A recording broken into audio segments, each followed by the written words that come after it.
നാളെ ബീഹാറിൽ രണ്ടാം ഘട്ട തെരഞ്ഞെടുപ്പ് നടക്കാൻ പോകുന്ന ഒരു സമയം കൂടിയാണ്. അതിന് തൊട്ടു മുൻപാണ് ഈ വലിയ സ്ഫോടനം സംഭവിച്ചിരിക്കുന്നത്. സാഹചര്യം ആ രീതിയിൽ കൂടി വളരെ ഗൗരവതരമാണ് വിഷ്ണു. മനു, തീർച്ചയായിട്ടും വളരെ ഗുരുതരമായിട്ടുള്ള ഒരു സാഹചര്യം എന്ന് തന്നെ നമുക്ക് പറയേണ്ടി വരും. കാരണം വലിയ തോതിലുള്ള പ്രധാനപ്പെട്ട ഒരു തെരഞ്ഞെടുപ്പാണ് നാളെ ബീഹാറിൽ രണ്ടാം ഘട്ട വോട്ടെടുപ്പ് നടക്കാനിരിക്കുന്നു. അതോടൊപ്പമാണ് ഇന്ന് രാവിലെയാണ് ഫരീദാബാദിൽ നിന്ന് വലിയ തോതിൽ സ്ഫോടക വസ്തുക്കൾ പിടിച്ചെടുത്തൊരു സാഹചര്യമുള്ളത്. 350 കിലോ RDX AK-47 തോക്കുകളടക്കമാണ് ഇന്ന് രാവിലെ വലിയൊരു റെയ്ഡിന്റെ ഭാഗമായി ഇത്തരത്തിൽ പിടിച്ചെടുക്കുന്ന ഒരു സാഹചര്യം ഉണ്ടായിരുന്നത്. അതിന്റെയൊക്കെ ഒരു പശ്ചാത്തലത്തിൽ തന്നെയാണ് ഈ ഒരു സ്ഫോടനത്തിന്റെ ഒരു കാരണത്തിലേക്കുള്ള അന്വേഷണമാണ് ഇപ്പോൾ നടക്കുന്നത്. എന്തായാലും വലിയൊരു ആശങ്ക ഉളവാക്കുന്ന സാഹചര്യം തന്നെയാണ് ഇപ്പോൾ പ്രദേശത്ത് നിലനിൽക്കുന്നത്. അതോടൊപ്പം തന്നെ ഇപ്പോൾ കേന്ദ്ര ആഭ്യന്തരമന്ത്രി അമിത്ഷാ ദില്ലി പോലീസ് കമ്മീഷണറുമായിട്ട് ഇപ്പോൾ ഫോണിൽ സംസാരിച്ചു. സ്ഥിതിഗതികൾ ഇപ്പോൾ തിരക്കിയിട്ടുണ്ട്.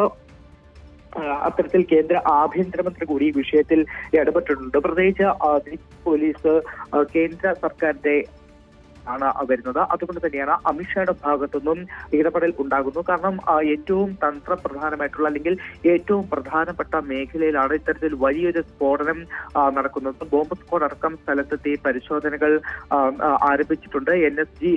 NSG ബോംബ് സ്ക്വാഡാണ് ഇപ്പോൾ സ്ഥലത്തെത്തി പരിശോധന നടത്തുന്നത്. കാരണം ഇതിന് പിന്നിൽ ഏതെങ്കിലും തരത്തിലുള്ള അട്ടിമറി ശ്രമമുണ്ടോ എന്നതിലേക്കടക്കമാണ് കാര്യങ്ങൾ ഇപ്പോൾ പൊക്കൊണ്ടിരിക്കുന്നത്. കാരണം നേരത്തെ നമ്മൾ പറഞ്ഞതുപോലെ ഇത്തരത്തിൽ വലിയ തലത്തിലുള്ള ഒരു ആശങ്ക ഉളവാക്കുന്ന ഒരു സാഹചര്യം ദില്ലിയിൽ ഉണ്ടായിരിക്കുന്നു. അതുകൊണ്ട് തന്നെയാണ് ബോംബ് സ്ക്വാഡ് അടക്കം വിഷ്ണു ഈ പറഞ്ഞതുപോലെ ഈ അട്ടിമറി സാധ്യത എന്തെങ്കിലും ഉണ്ടോ എന്ന് ഗൗരവതരമായി പരിശോധിക്കപ്പെടേണ്ടതാണ്.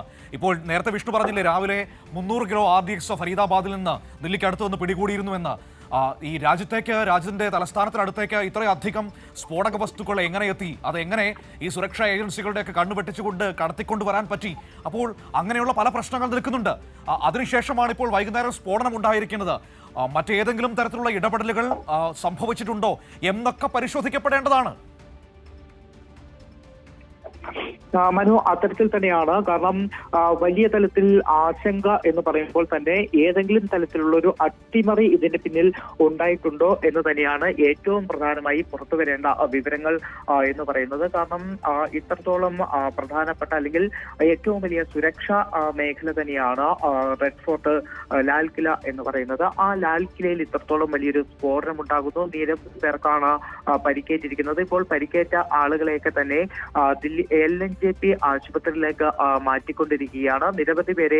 പരിക്കേറ്റ നിരവധി പേരെ ആശുപത്രിയിലേക്ക് മാറ്റി എന്നാണ് നമുക്ക് മനസ്സിലാക്കാൻ കഴിയുന്നത്. അതോടൊപ്പമാണ് കേന്ദ്ര ആഭ്യന്തരമന്ത്രി അമിത്ഷായുടെ ഇടപെടൽ ഇതിനോടൊപ്പം തന്നെ ഉണ്ടാകുന്നു. NSG ബോംബ് സ്ക്വാഡ് സ്ഥലത്തേക്ക് എത്തി പരിശോധനകൾ ആരംഭിച്ചിട്ടുണ്ട്. കാരണം നേരത്തെ നമ്മൾ പറഞ്ഞതുപോലെ അട്ടിമറി ഉണ്ടായിട്ടുണ്ടോ എന്നതടക്കം അറിയാനാണ് ഇപ്പോൾ ബോംബ് സ്ക്വാഡ് അടക്കം സ്ഥലത്തെത്തി പരിശോധനകൾ നടത്തുന്നത്. എന്തായാലും ഇപ്പോൾ തീ അടയ്ക്കാനുള്ള ശ്രമങ്ങൾ ഇപ്പോഴും തുടരുകയാണ്. മനു,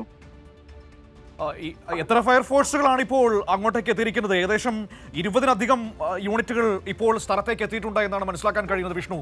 അപ്പോൾ ആ രീതിയിലുള്ള കാര്യങ്ങളൊക്കെ എങ്ങനെയാണ് ഏറ്റവും പുതുതായി നമുക്ക് അറിയാൻ കഴിയുന്നത്? മനു, നിരവധി ഫയർഫോഴ്സ് യൂണിറ്റുകളാണ് സ്ഥലത്തേക്ക് എത്തിയിരിക്കുന്നത്. കാരണം വലിയ തലത്തിലുള്ള തീപിടുത്തത്തിലേക്ക് കാര്യങ്ങൾ എത്തിയിട്ടുണ്ട്. ഇത്തരത്തിൽ നിരവധി വാഹനങ്ങളാണ് ഞാൻ നേരത്തെ പറഞ്ഞതുപോലെ കത്തി നശിച്ചത്. 2 വാഹനങ്ങൾ പൊട്ടിത്തെറിച്ച് സമീപത്തുള്ള വാഹനങ്ങളിലേക്കും ഈ റിക്ഷകളിലേക്കുമെല്ലാം തീ കത്തിപ്പടർന്ന് വലിയ തോതിൽ തീ പടരുന്ന സാഹചര്യമാണ്. അതുകൊണ്ട് തന്നെയാണ് നിരവധി ഫയർഫോഴ്സ് അടക്കം ഇങ്ങോട്ടേക്ക് എത്തി തീ അണയ്ക്കാനുള്ള ശ്രമങ്ങളൊക്കെ തന്നെ നടത്തുന്നത്.